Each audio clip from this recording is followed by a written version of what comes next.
What's going on, y'all? Episode 28, Let's Be Real podcast. And so I'm coming to y'all Saturday night just because we had some stuff happen this week.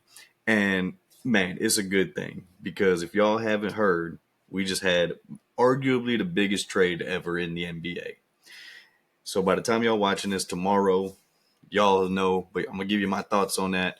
Obviously, we got the Super Bowl coming up this next week. So look, we got a crazy episode today. So we're gonna hop into it. As always, we starting off with, man, we got the wine Saturday night. I'm gonna get the wine going. And so, man, what we got here, we got the capital Z Zinfandel. Man, so if you like Zinfandels, really good one, cheap, but good for the money. I would say probably an 8 out of 10. It's gonna be bold. It's gonna be a little bit drier, but really smooth. You're gonna get some dark fruit, some plum, some oak, and it's gonna have like kind of like that little peppery finish.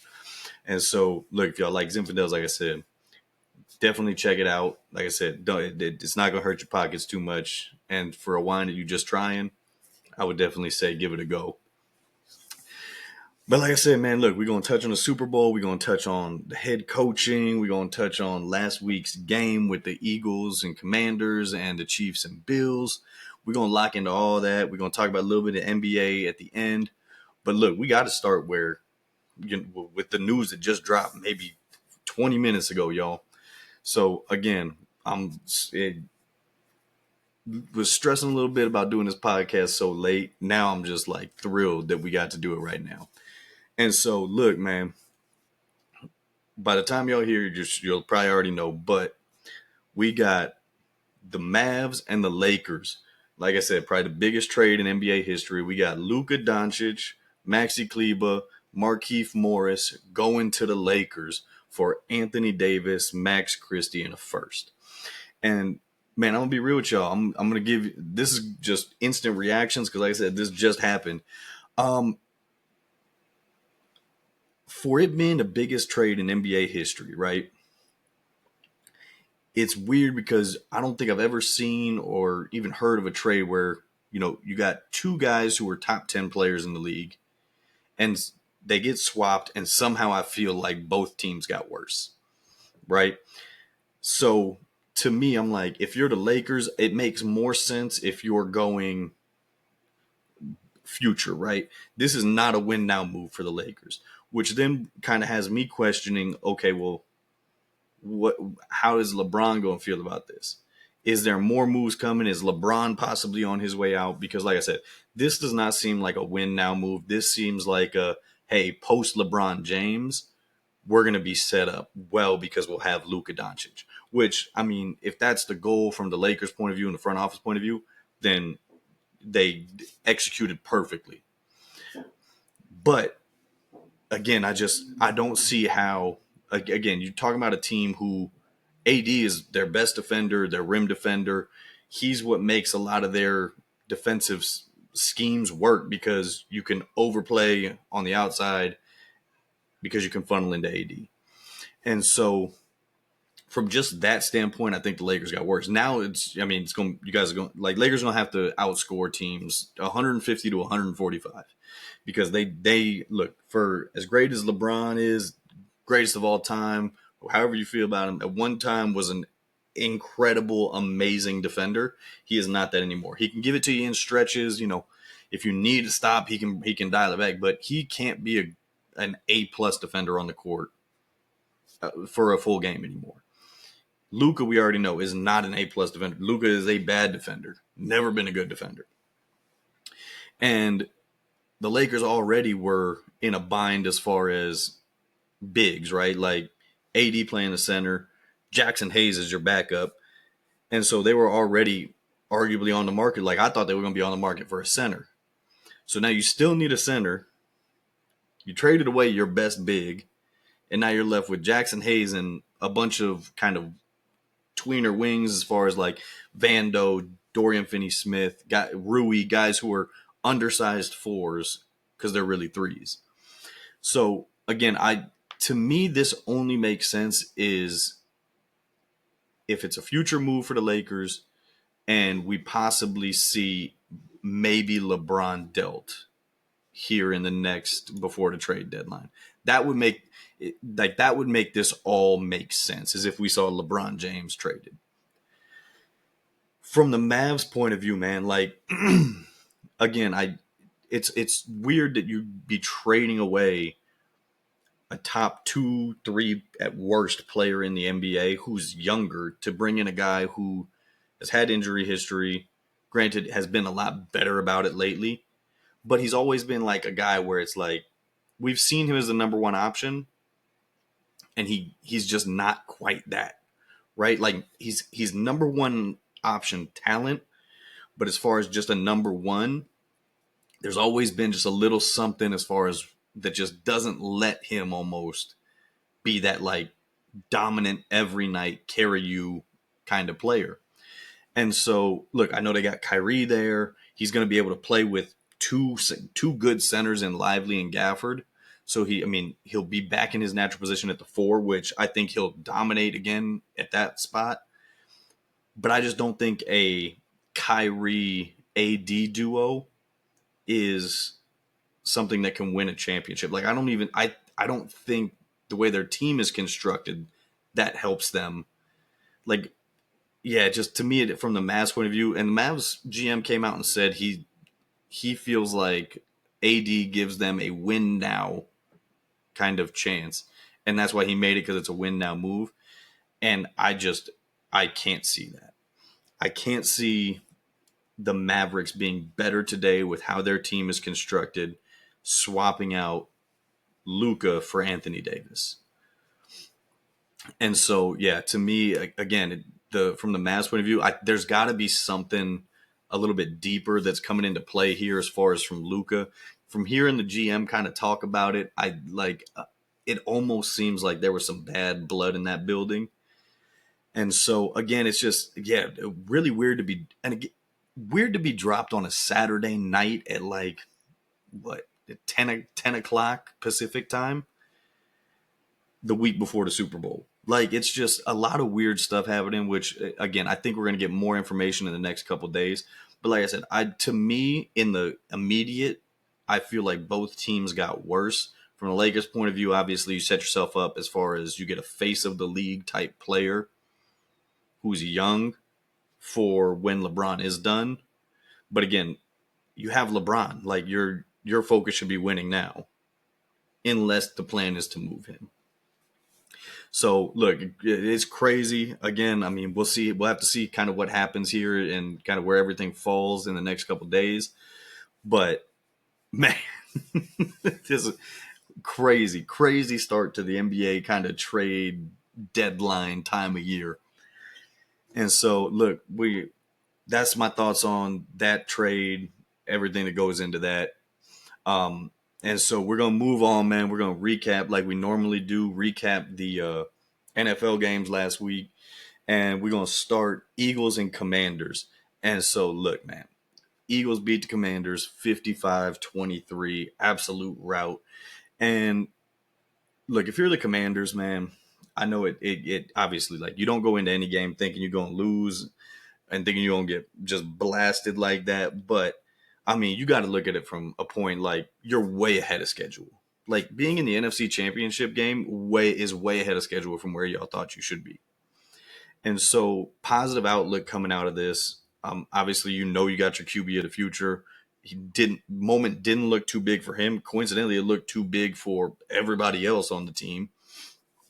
But yeah, man, I think, you got to take the positive out of this. Way ahead of schedule. The fact that you beat the number 1 seed, were on the road, 2 wins on the road, like, and you lost to Philly, who is probably the most talented team in the NFL.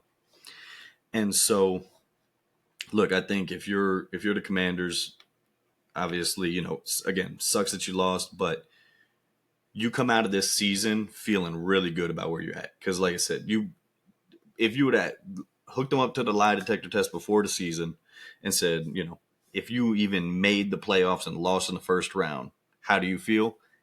Everybody in that building would have been like, yeah, we feel great about that. That's a successful season for us. So the fact that they made it to the NFC Conference Championship game, like, you got to be thrilled with that, even though it ends in a rout. And like I said, man, look, if you're coming out of a 2, Jaden Daniels, man, I don't think it's crazy to say that at this point, going into next year, he might be that that fifth quarterback on the top 5 QBs in the league.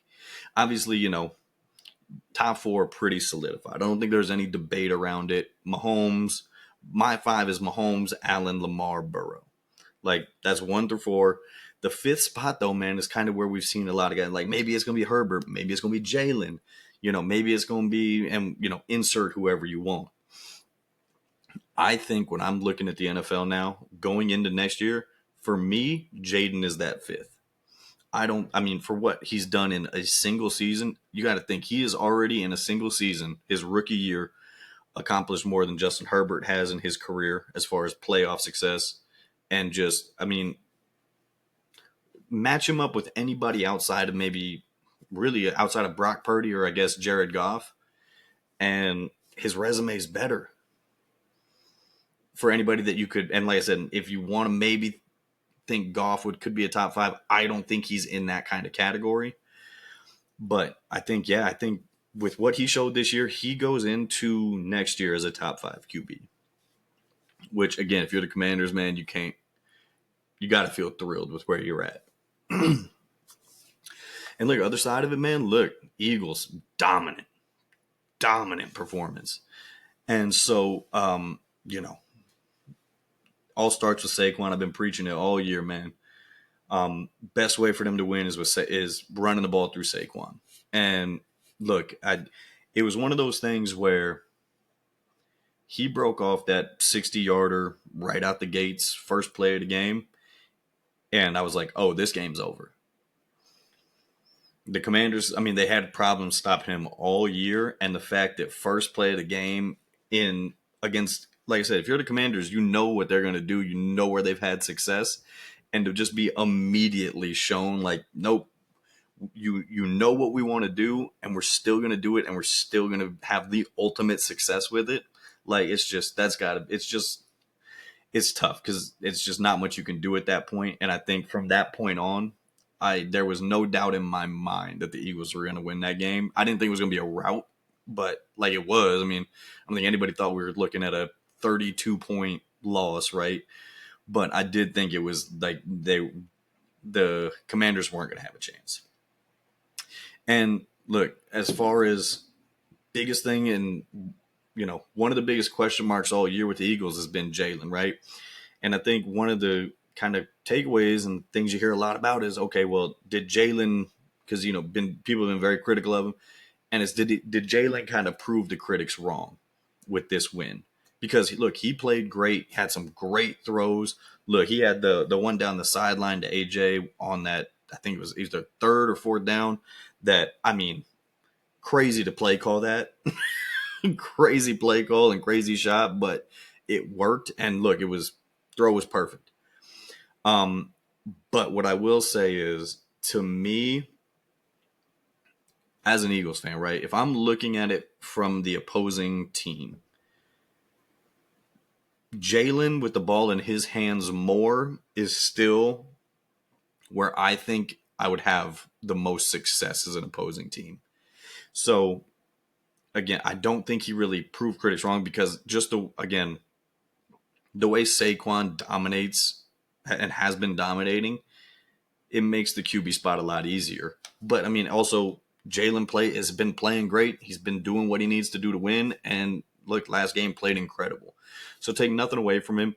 But I don't think this game really kind of proves anybody wrong or anybody right in the situation with Jalen, just because, again, I think this was over on go, and you get handed, I think, 3-4 turnovers in this game. It's going to be what it is. So, but look, love it. Defense played great, obviously, with those turnovers. Offense, Saquon looked great. AJ looked good. Jalen looked good. So, look, again, I said it earlier, most talented team in the NFL by far. It's one of the reasons. Look, I've had every other Eagles fan that I have in my life who I'm gonna call y'all out because y'all flipped on Sirianni earlier this year and you finally came to my side, who are right back on the Sirianni bandwagon. And this is what I'll tell them. And this is what I'm gonna say. Coaching, I understand like he's the second most winning coach since he's got in there. That is a testament to the GM and Howie. Like that is a testament to Howie. Because again, every year for probably the last 3 years, I would say, the Eagles have been either hands down the most talented team or arguably the most talented team with maybe the Niners right behind them or right there with them. But they've been so much more talented than anybody, which is, again, why I am so critical of Sirianni, because I feel as though with the amount of talent they have, it's almost you almost can't screw it up, and the fact that he has screwed it up so much is a major indictment to me. But look, we're gonna see. Obviously, we'll talk about the Super Bowl in a minute, but nothing bad against the Eagles with this one, man. They showed up, showed out. So, man, it was great to see. Love seeing it, and yeah. But we'll move to the AFC now, man. We got Chiefs, Bills. Obviously, Chiefs win 32-29. Lock in the greatest 3 consecutive seasons by an NFL team ever. No team who had won 2 straight had ever gone back to the Super Bowl. Chiefs did it.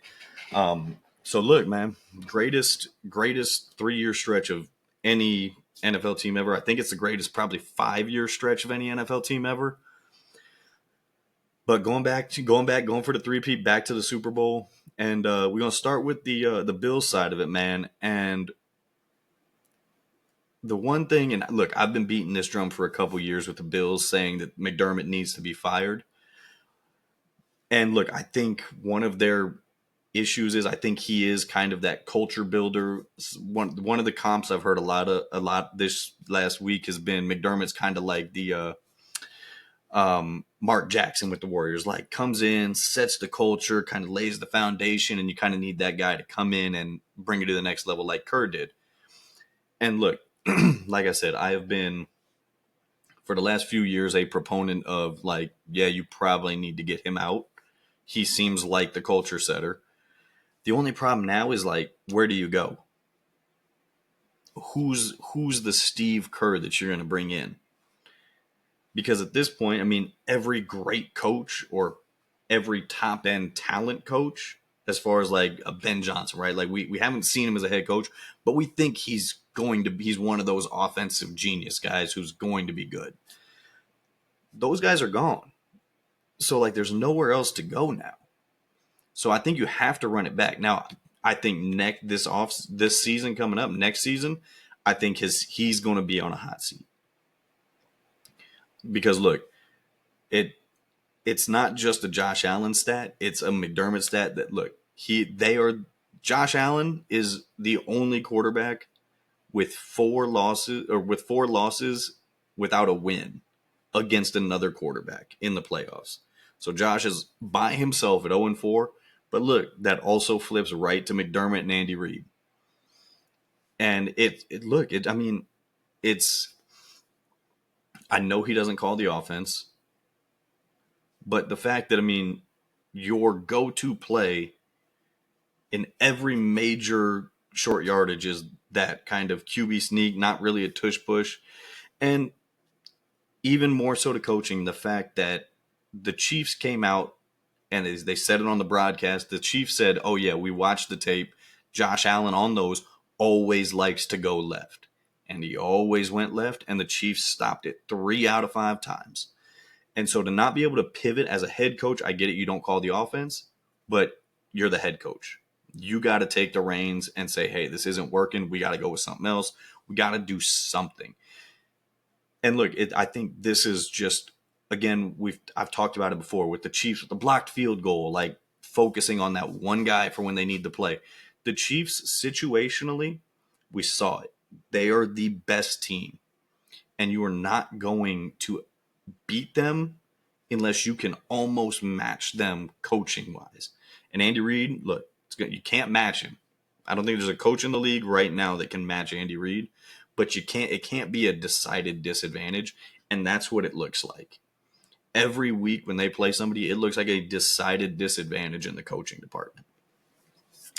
And so, again, I think right now there's not much you can do. You're kind of pigeonholed. You got to stick with McDermott. But I see him being on the big hot seat next year and possibly, you know, getting fired going at the end of next year if he can't get over the Patrick Mahomes hump? Yes. And so, look, elephant in the room also we got to talk about is the officiating, right? Because everybody's talking about, oh, on the third down, Kincaid got across, and he didn't. And there's the picture posted where he's laying on the ground over the yellow line, right? Everybody's seen that. The problem is if you rewind that clip a second and a half earlier, you see his elbow down about a yard short. Spot was good. Then everyone's going to talk about the next play, the fourth down, tush push, QB sneak, whatever you want to call it. Everybody points to the one angle where it's like, look, he's clearly the one up top. He's clearly past it, except when you realize that that's on an angle and it's not. You can't tell from that angle. But when you get the full sideline view, you clearly see one where the ball would be is not past the first down. Two, also the worst challenge. Again, going back to the coaching, one of the worst challenges when you're in that situation because it was impossible to overturn. Right when they showed the replay, I was like, they can't overturn this because you can't see the ball. You have no idea where the ball is, and you can't say, well, it looks like it's right here. I feel like the ball, the second you say, I feel, and they did it on the broadcast, right? And I said it when I was watching the game with some friends. Right when he said, I feel like he's across, I said, nope, that's not how it works. It's not about how you feel. It's what you can see. And you can't see the ball at all, so you can't overturn it. And so, and look, also lost in all that, 13 minutes in the game when that happened. 13 minutes left in the fourth quarter. So, again, and look, we heard McDermott come out about the refs. We heard the Bills GM come out about the refs. We heard McDermott come out about the refs again in like the post, like the season ending interviews. And look, again, it's what I'm going to say is, I think I said it last time, but if you're blaming your loss, or if you even have to say, well, the refs, you already lost. And this is what I'll say too, because McDermott said in that interview, he said, yeah, I told them going into the game, we're not going to get calls. I'm going to tell you as an athlete, if anybody in my locker room pregame, a coach, teammates, anything like that, if they were like, hey, we're not going to get calls this game, to me, you're all like, that's a losing mentality. You are going into this game with losing. And so for your coach to put it out like that, to me, that's just losing behavior. It's almost excuse setting. And then the fact that you come out in your interviews and say that you said that to your team, again, almost like giving them a pass. And look, props to James Cook, because he came out and said, no, bump that. Like, it wasn't the refs. We didn't win. And that's what it was. Because look, it's whether you hate them or you love them, the Chiefs, we've been saying it all year, they're the best team situationally. They have the best quarterback and the best coach. And they just, where Josh Allen and the Bills used that QB sneak 5 times because it had worked all year. The Chiefs, on the other hand, look, and I said it, I think Andy Reid is holding a lot back during the regular season because he can, and we saw it. We saw it on that designed QB run. I think somebody did the next gen stats on that. It's only like the third called QB run over the last like 4 years for the Chiefs and Mahomes. Like, that was something that, could they have done that in the regular season when there was a close game and they had a third and short and maybe they took a deep shot to Worthy and didn't convert it and punted it away? Yeah, I'm sure that was in the playbook then and they could have used it. But I also am pretty sure, I don't know for sure. I don't talk to Andy Reid. But my guess is Andy Reid was like, this is going to be good, and I'm going to need it at some point in a close game when it really matters. And week 12 on Thursday night is not the time to break it out. And so, again, goes back to the coaching. You can blame officials all you want. You had 13 minutes after that to go get it done, and you couldn't. And so, and look, the Chiefs came out to play and put it on them early. And so I can't feel bad for you, and I can't have you blaming the refs. And look, lastly with the Chiefs, man, obviously first time of the year scoring over 31. And look, I think to me, peaking at the right time. And again, I think just all year it was a lot of holding back. Their offense, their defense, everything seemed very vanilla all year.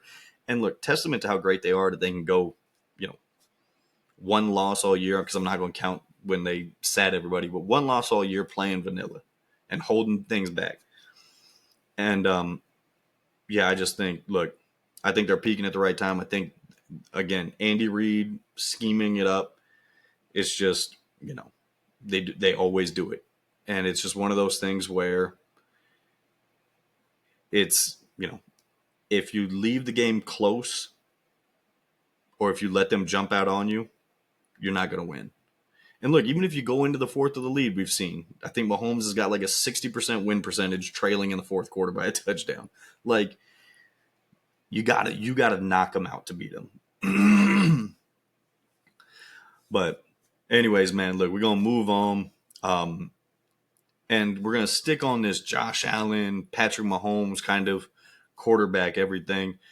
And I just want to talk about, because we see, and, we've talked about it before about all these great quarterbacks in the AFC, right? And I think the kind of assumption is everyone's like, oh, well, Patrick's not going to win them all, which he's not. Patrick isn't going to go the next 9 years and win or get to 9 Super Bowls. Like, Josh Allen's going to get to 1, Lamar's going to get to 1, Burrow's gotten to 1, Herbert, CJ. Like, I think the expectation is like these guys are going to beat Mahomes, or one of them's going to beat Mahomes and someone else is going to get to the Super Bowl, right? And the thing is, man, like I kind of went through it, and I'm going to put you guys through the process, but I was going through these AFC quarterbacks, and I just did kind of the big 5 outside of Mahomes. So Josh, Lamar, Burrow, Herbert, and CJ, who I view as like they're probably the top 5 AFC quarterbacks. And I was kind of going like, okay, who's going to win a Super Bowl, who won't? And so to me, when I look at it, I think Josh, I think he's too talented not to win a Super Bowl. I think, we've seen what he can do with teams that aren't quite as talented. They have a good draft or two. I could see him getting one. So I'm going to put Josh in the yes, because I just think with that talent and just the force he is at quarterback, it's hard for me to see him not getting one. Lamar, I'm going to say yes. Again, same thing. Just the talent at quarterback, I think he finally gets over the hump, and just whether it's, heavy run game with maybe a Derrick Henry next year and Mark Andrews catches the ball, and, I think he gets over it. I'm not going to look. Now, do I trust him in the playoffs? No. But I think he's too talented and his coach is too good, and he's going to have too much talent around him, especially just because now I will say, too, what the Bills and I think the Ravens have going for them, and we've seen it. You've seen these other guys in the NFL talking about somebody's got to knock off the Chiefs. So you're going to get free agents. They're not going to the Chiefs. They're going to go to the Bills or the Ravens, is my guess. And we even saw it, man. Derrick Henry goes to the Ravens. It's weird that, the Chiefs seem to kind of get these guys like DeAndre Hopkins, probably their biggest kind of acquisition, and he's tail end of the career trying to just kind of get one on the way out. So I think that's what those two have going for them. And again, they're just the talent they have. But I think they're the only 2 quarterbacks in the AFC that are going to end up with one in probably the next 8 to 10 years. Because, it's not even just beating Mahomes, getting through the AFC playoffs. You also got to beat whoever's in the NFC, right? And so for Burrow, I can't see him doing it. I think and let me caveat that, as long as he's with the Bengals, I can't see him doing it. I think the Bengals ownership is way too cheap. I think they don't invest. One, they don't have the money, and two, they don't invest what they have into their team.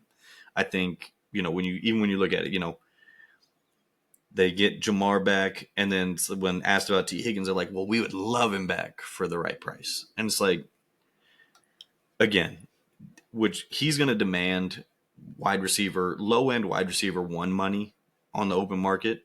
They're not going to pay him that. And it's just unfortunate because, look, I mean, you could have gotten something for him last year and you decided to go all in, and then you ran it back this year, but you don't have the pieces on defense because you don't want to spend the money. And so I can't see Joe Burrow getting a chip with the Bengals. I think they had their chance, and I think that door is closed. Herbert, don't see him getting one. I can't trust him in the playoffs. I mean, I love Harbaugh as the coach. I think that they're going to play a certain style. I just don't think that style is going to be able to win in the AFC. But because you're going to have to get through two of the guys, all these quarterbacks, you're going to have to get through two of them to get to the Super Bowl. You got to imagine. And I just don't think with that talent, you're going to have a quarterback to match it. And while I think Herbert has the talent to do it, I just don't think he's a playoff guy. I think he's going to be one of those big what ifs. We said it before, Phillip Rivers. That's what he seems like to me. Talent, he's going to put up great regular seasons, and we're always going to be like, dang, how did he lost in the playoffs again? And it's just going to be what it is. And look, CJ's kind of on the cusp because I think his career is going to get a little bit further than that kind of 10-year range, 8 to 10-year range, where I think these other guys are in, like that's where their careers are going to kind of, their primes at least, that's going to be it. CJ, I think, man, I don't see him getting one. I think he's a great quarterback, but I don't think he's the same talent level as the rest of these guys. I also just don't believe in Houston putting a good enough team around him. And so, look, I think Mahomes, is going to get a few more. I think Josh gets at least one. I think Lamar gets one. And the biggest thing for them is, look, if it happens in a conference championship game where they get over Patrick Mahomes, you're always going to have that, okay, well, how are they going to do in the Super Bowl after they just won their Super Bowl? So that's always going to be a thing for it. But I think those two are really the only other quarterbacks right now in the AFC that I could see getting one. And so, look, we're going to move from quarterbacks to the head coaches, man. And a lot of head coach movement since we last did an episode. And so, look, I'm just going to rank kind of where I think these head coaches are and kind of the moves that were made. And so, ranking the coaching hires, number one, man, Patriots. Mike Vrabel coming in, love it. He's got that Patriot kind of cachet and knows how they run it because he played there, but also went and coached outside of it. So he's not like one of the Belichick kind of tree guys. He went to different organizations under different coaches, saw how they work, which I think is amazing for him because when you look at a lot of these Belichick tree guys, they don't do well because all they know is the Patriot way. And look, it's hard to instill the Patriot way and just think everybody's going to be okay with it. It takes a certain quarterback group of people to do it. And so I think Vrabel, knowing kind of the Patriot way from playing there, but then also getting experience outside of that organization, I think is huge. I love that he brought in McDaniels as an OC. For as bad as McDaniels was as a head coach, I still think he's a solid OC. And look, you got Drake May there as your quarterback. We've seen McDaniels can do some things with some young quarterbacks. So, like, I like it. I like that move. I rank that number one. Look, number two, the Bears. Ben Johnson, man. Y'all know I was hammering this for 6 months, it feels like. Ben Johnson, love it. I also love what they did as far as on his staff. So I think him as, the head coach is great for Caleb, great for that offense. I love that the Bears pivoted away from being that, like, we're Chicago, big defense. That's what we do. Pivoting to like, no, we need an offensive head coach to pair with our rookie QB or to pair with our young QB. But Dennis Allen is the DC. Got a guy with head coaching experience who, again, say what you want about him as a head coach, not great. As a defensive coordinator, he's been solid. And, you can almost, I'm not going to compare him to this guy, but I'm going to compare him to this guy. Not on the same level. But when you look at like Spags, right, for the Chiefs, probably a Hall of Fame coordinator. Didn't work out as a head coach. But you get a guy who, has head coaching experience, can work with that defense, which is the opposite side of the ball as Ben Johnson. I think that's good. And like Bieniemy as the running back coach, I like that hire. I think, again, it's just having some championship coaching in your building, which I think is great. Say what you want about Bieniemy. Some people think he should have gotten head coaching looks. Other people, not a fan of him. But Patrick Mahomes liked him. Andy Reid, he was under Andy Reid for years. Like, and won championships with him. So to have that in the building is, again, huge for them. Next, man, we got Pete Carroll and the Raiders. I love it for the Raiders, man. Here's what I'll say about it. I love it for the Raiders because of what my expectation is. So I think depending on your expectations for what this should be depends on how you rank it. I think if you are looking at this hire as like, oh, the Raiders are going to compete, this is way further down the list for me. But when I'm looking at this, to me, this is less about competing right now. This is about setting a culture. And for the Raiders who haven't had a culture in so long, Pete Carroll, the guy who can come in, bring the culture, really kind of just dissect everything, get everything in its place. He seems like the guy before the guy you bring in who's successful, right? So I think Pete is going to come in, kind of overhaul that whole culture. I think he's going to work great with that defense. They're going to lose a lot of pieces this year. Still don't have a quarterback. We'll see what happens in the draft. But to me, Pete is just the perfect guy to come in and really just kind of reset your organization and reset your team. So that's why I love it in that sense. I think he's going to be great there for that. But that's my expectation with it, which is why I rank it 3. Like I said, if this was strictly about, which coach do I think is going to have success, I mean, you'll see where the rest of the list is, but he'd be at the bottom. Not the bottom, close to the bottom. Next one, man, look, Liam Cohen to the Jags. Like that move. Obviously a guy who kind of revamped Baker's career. And, again, it's going to be a gamble with a lot of these OCs with no head coaching experience. But I think when you look at a guy who, right now, if you're the Jags, your main focus is we got to get Trevor Lawrence on track. Like, this guy comes in, incredible high school player, incredible college player, like definitely the number 1 pick in the draft. This guy is the next, like, going to be one of the next guys. And it's just been very underwhelming from him. So I think when you look at a guy who took Baker, who is talented, but not nearly as talented as Trevor Lawrence, and kind of turned his career around in the offensive end, I like the gamble on it. Now, look, it might blow up in your face. Trevor Lawrence might not work, and it is what it is. You're right back where you started. But I think taking this risk to get Trevor Lawrence, a guy who can maybe kind of get the most out of him, I think that's a great move for them, as well as fire in their GM. I think that was an amazing move for them as well. I don't think the guy did very well. 5, Aaron Glenn, man, with the Jets. Again, I've talked about this a little bit. To me, man, it feels very Robert Saleh-ish. And I know,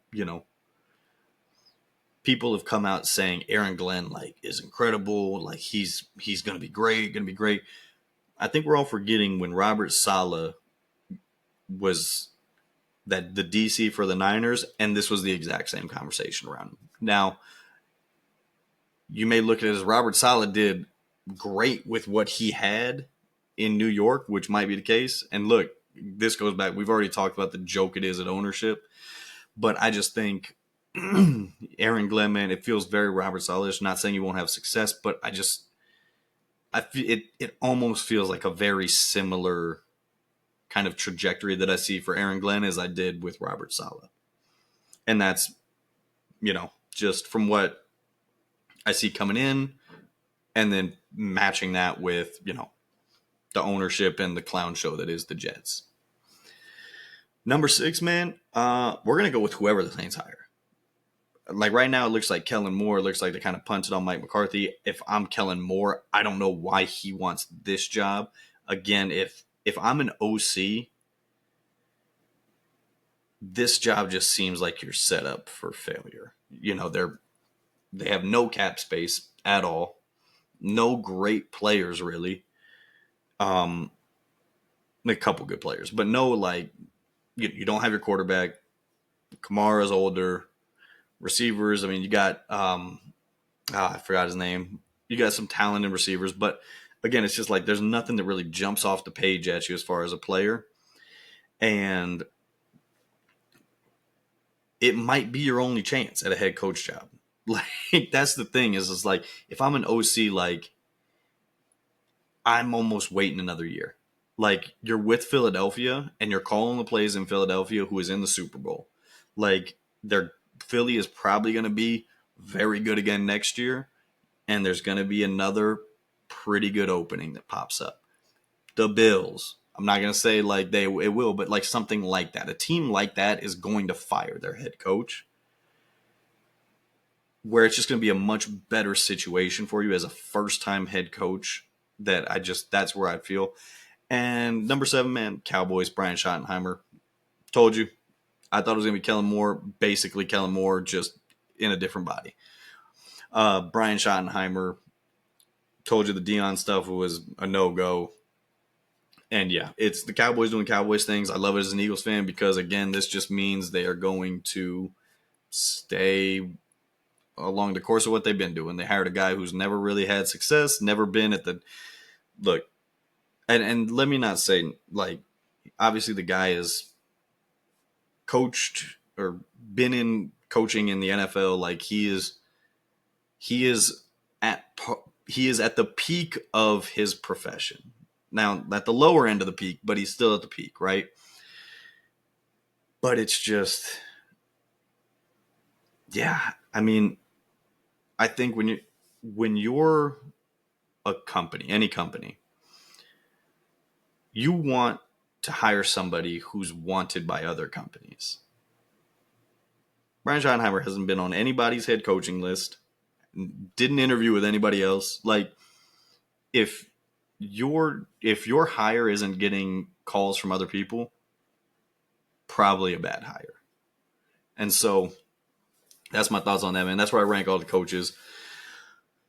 And look, we're going to move right back into the quarterbacks because the Steelers have come out saying they want to keep either Russ or Justin Fields. And look, I already came out with the Mike Tomlin thing as far as I think they should get rid of him because you just need to do a full reset. But he's not going nowhere. And I think, look, if I'm the Steelers, you may as well just go all in. Go with Justin Fields. Look, the Russ thing, we know what it is. We've seen the story. Has a couple good weeks, hits a couple deep balls. When he can't hit those deep balls, doesn't hit those deep balls, offense is non-existent. I think if you're the Steelers, you got to go with Justin Fields just because, 1, he's younger. 2, he gives you kind of the boomer bust, right? Like you might be able to unlock something with him. He's obviously at this point more talented than Russ, younger than Russ. I'm taking my chances with it. Like we know what this if I'm looking at the Steelers, we know what the Steelers are with quarterbacking. And Russ at this point, he's quarterbacking. And so to me, it's just you can't just run this back because you're going to see the same thing. But 10 wins, 11 wins maybe, first round exit because Russ he can't do that. I think with Justin, there's at least the potential there that you might have a diamond in the rough and he might end up being this great quarterback. I don't think so, but the ceiling is higher with Justin. And if you're the Steelers, that's what you got to do. And look, if he's bad, you draft in a quarterback next year and a better quarterback draft. So I think if you're the Steelers, you got to go with Justin Fields. To me, it's the only move that makes sense. But yeah, we'll see what happens there. And then lastly, man, our last kind of topic around the NFL, we're sticking with the quarterbacks. Stafford comes out, says he wants to play another season. And look, I think if you're the Rams, you got to run it back, right? I think the Rams showed this year that they're really only a couple players away. You have a good draft this year, and you could be right back contending again. And so I think if you're the Rams, you bring him back. He's a Super Bowl winning quarterback, still has the talent. You got good offensive pieces. You're going to have one more draft to kind of shore up a couple holes that you have. And I think they're a legitimate contender. But if he was to leave, we got 4 other teams. We're going to start with the Vikings. Look, if he comes back, if he goes to the Vikings, it's going to be a 1-year thing. You're basically doing what you did this year with Sam Darnold, except you're running it back with a way more talented quarterback who's way more proven in Matt Stafford. And you have win now personnel on that team with Justin Jefferson, Addison, Aaron Jones. Like, you have a win now team. And so if you're the Vikings, you almost owe it to those guys. If you can get Stafford, give it one run. Next, I got the Niners, man. Look, again, it's basically the same thing. Like, you have an older team, and yeah, like maybe it means Purdy is sitting back up on his last year of his deal. And look, you can pay him after that, and great, good for you. If you're already planning on paying him, great. But I think with the team that's constructed, older team, a lot of win now guys on there with, you don't know how much longer you have McCaffrey. Trent, he's about to, he's probably only got a year or two left. So again, I think with Stafford, I think it's a clear upgrade at quarterback. Kyle Shanahan would be the best quarterback he's ever had with a Niners team that is always, stacked. So I think you can do that. Last 2, Colts and Dolphins, man. I just think from the Colts point of view, bad division, good team, only missing a quarterback. I think that's just a perfect fit there as well. The Dolphins, again, I don't know how you'd make it monetarily work. I'm just saying, when I look at a fit, I think the Dolphins in that weather with those players, granted, we'll see what happens with Tyreek, but I think that would be fun to watch. Matt Stafford with those weapons. With his arm, Tyreek, Waddle, Achane in the backfield, Jonnu, Matt Stafford would be fun to watch with them. All right, y'all. And now we're going to move into it. Super Bowl preview. And so Chiefs, Eagles, we got the Super Bowl set. And just, man, probably the two of the best 3 teams in football. Again, I think going into it, I think these are the 2 best teams in football. I know some people had the Bills over the Eagles, but I think we got the 2 best teams in football. And look, it's weird because when you look at it, Philly, and I was just talking to a friend of mine last night, man. Philly, 2 to 53 man, right? Yeah, 2 to 53, way more talented. But number 1, Mahomes, and then Andy Reid. And so this is almost like, the kind of head-to-head of what's going to win out, the coach and the quarterback or the stacked roster with, not a good coach and a good quarterback, like solid quarterback. And look, I think each team, there's going to be a couple different things they can do. Obviously, I'm going to leave out the whole, what do the Chiefs need to do? Stop Saquon. Like, oh, wow, groundbreaking. Like, we all know what Saquon is. We all know what Saquon can do. I think the Chiefs do have the personnel to make it difficult for him. And look, if you've watched sports, you know sports at all, there's no stopping these great players, right? You can just make it hard on them. Make instead of 12 rushes for 100 yards, make it 19 rushes for 100 yards, 20 rushes for 100 yards. Like, it's just about making it difficult on him, situationally getting those stops, not letting him break off the big one. And so if you're the Chiefs, obviously that's what you need to do. Again, I think if you're the Chiefs, Spag's obviously one of the best in the business as a DC. And so, obviously I'm going to, his game plan probably way better than mine. But what I would say is, again, it's just, I think you have to load the box up. And I think the Chiefs personnel on the outside with McDuffie and Reed, and Watson, I think they have the personnel that they can load the box and leave their receivers on islands, which is, I think, was what you're going to have to do. That, and you're going to have to, and so I think one of the big matchups for the Chiefs is just the secondary versus the Eagles receivers, because I think they are going to have to leave them on islands. And it's about, can those guys, the McDuffie and them, can they step up and get those stops? And then, again, it's going with receiving as well. The Chiefs linebackers versus Goddard. Look, Goddard is amazing. The Chiefs are not good against the tight ends. And so the only thing I think that works out in their favor that is, and look, it might have just been a game plan, but Jalen across the middle of the field, he doesn't throw there too much. And so if you can get that pass rush to him, if you can get him off his spots, I think you can kind of get Goddard kind of out of the game because of that, and not let him get those longer routes like the big one he caught in against the Commanders. So I think those are the two keys for the Chiefs. Both of them involve just stopping that, guys being on island, stopping a pass. Because, again, I think you almost have to sell out on Saquon and force Jalen to beat you and say, look, if Jalen beats us, amazing, good for him. But I think that's what it's got to be.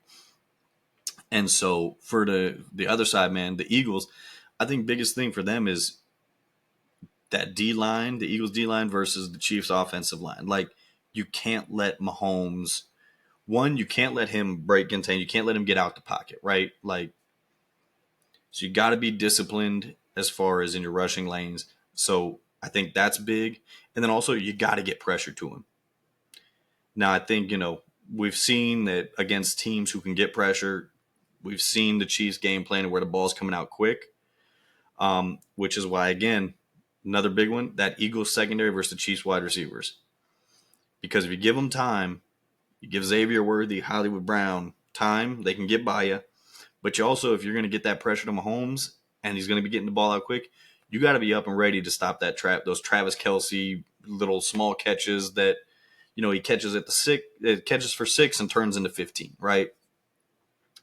And so I think those are the two keys as far as, or the keys for each team as far as what they need to do to win. Next, man, look, we talked about Saquon. Big thing here is, then I was just having this conversation, which is why I wanted to bring it up, is Saquon a Hall of Famer with a Super Bowl win? And so I'm going to say this. I think if the Eagles win the Super Bowl, Saquon is going to have numbers that give him the Super Bowl MVP. So I'm going to operate in that space where the Eagles win, Saquon's a Super Bowl MVP. I think what it does do is it gives him the greatest running back year ever, as far as playoffs, everything included.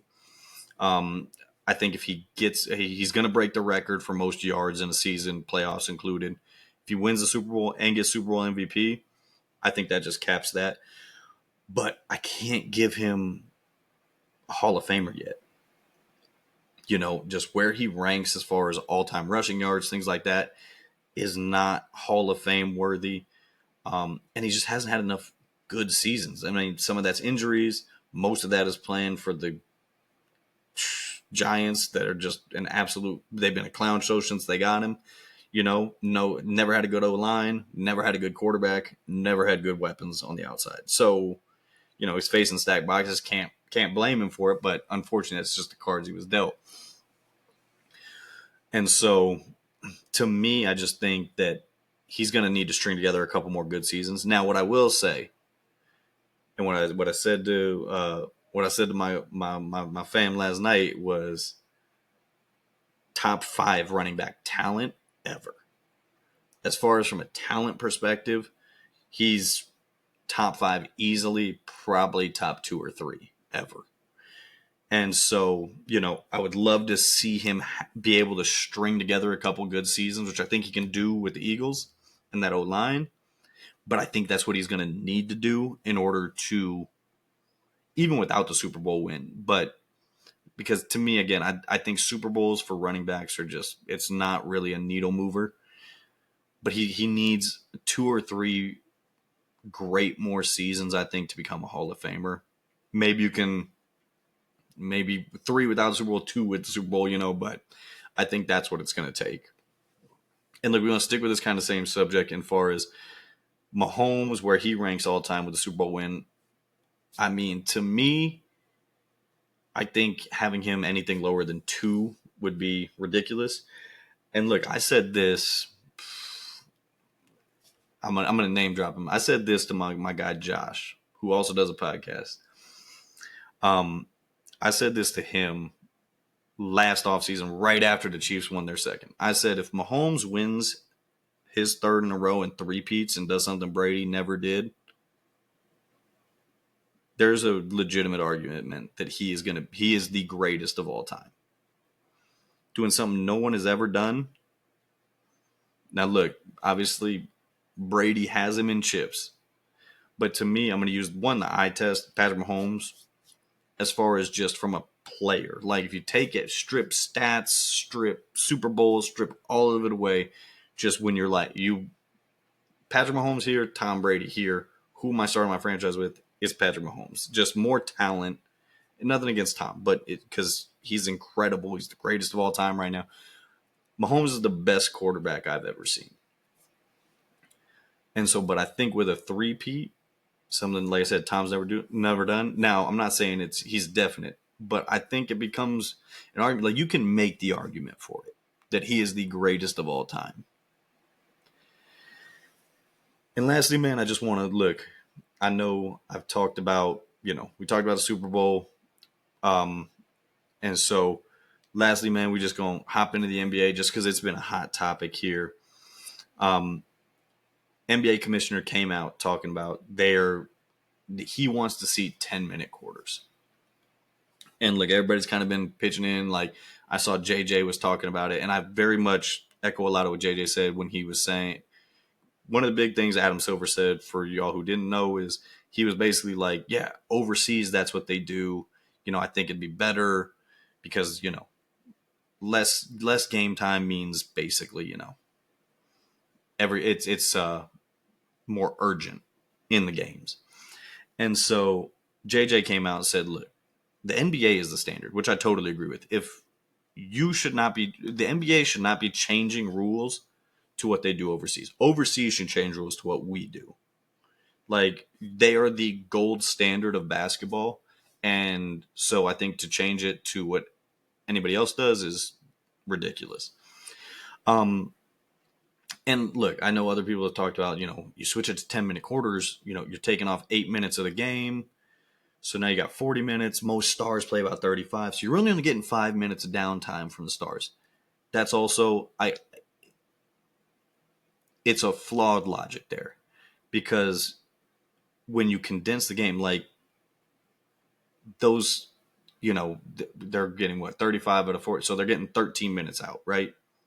12 minutes out. That is built into a 48-minute game. It's not like they're still going to play the same amount of minutes. No, what they're probably going to do is play about 30 instead, because it's more condensed. So you're not. I think the thought is like, oh, stars are going to be playing more, and it's not the case. Like, they're still going to be taking probably the same amount of rest, roughly the same amount of rest, and so you're going to get less stars playing. And so, and then one of the other thing is, let's say you do get more stars playing. I think one of the bigger things we're going to see there too is then you kind of see the disappearance of the NBA middle class, which you're already seeing. And also, even more, like, you hear about the NBA wanting parity. I think that kills parity because then it becomes even more star driven. So players are more incentivized because there's a better chance of winning when you stack your teams again. So I think it brings back super teams. I think again, I don't think that'll happen because I don't think players are going to be playing more. I think it's still going to be you're going to get them playing roughly about 75% of the game. But again, I just think there's too many cons no matter how it goes to make it worth it. And so, yeah, I think from the NBA standpoint, there's ways to fix the game, ways to make it better. I don't think that's one of them. And so, look, I appreciate y'all as always. You know, like, subscribe, comment, interact with us on social media. Hit the bell on YouTube. Subscribe to us on Spotify, Apple Podcasts. But as always, man, appreciate y'all, and we're gonna be back next week. We definitely gonna have somebody else on. It's gonna be a good one right before the Super Bowl. But yeah, I'll see y'all then.